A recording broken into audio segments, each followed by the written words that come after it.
We are looking at them and they're looking at us and nothing's happening.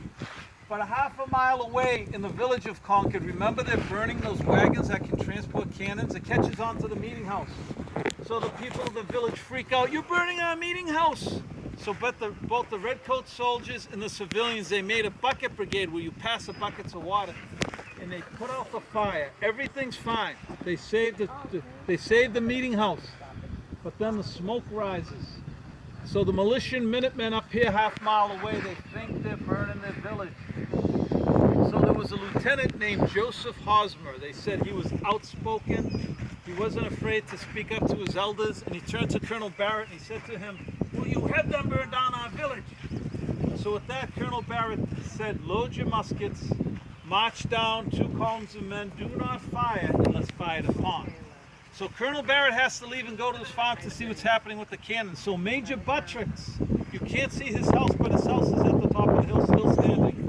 Major Buttricks leads our men down. We have fife and drum going. We have the Minutemen in front with their bayonets, and behind them the militia. And it must have been quite a scene. 400 or 500 coming down here. Now the redcoats are starting to worry. One of the redcoats later wrote in his diary he was surprised how much the country people look like a real army. Remember we're Yankee Doodles, country bumpkins, they make fun of us, they don't think we can do this? Well, they're going to find out something now.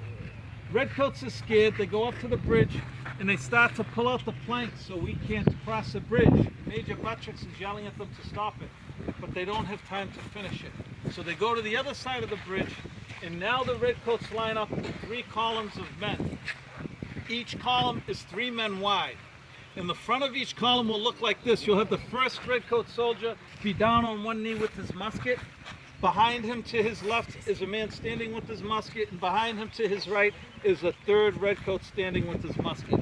Now the front of each column will fire at the same time. That's 9 shots. They'll go to the back of the columns, and each column moves up and does the same thing again. This is something called street firing. They use this in urban warfare, where you have streets and alleys. You get a lot of fire in a small place. So as they're waiting for us, there was a Lieutenant Sutherland with the redcoats. He said, "Come with me." And he ran over a bridge and he ran down the river here. Only 3 men followed him. Him and those 3 men, they fire their muskets into the river to scare us. And when they do that, for the 2nd time that day without orders, the other redcoats on the other side of the bridge, they hear it and they start to fire over the bridge. 2 of our men are shot and killed, 1 in the chest, 1 in the head. They fall dead.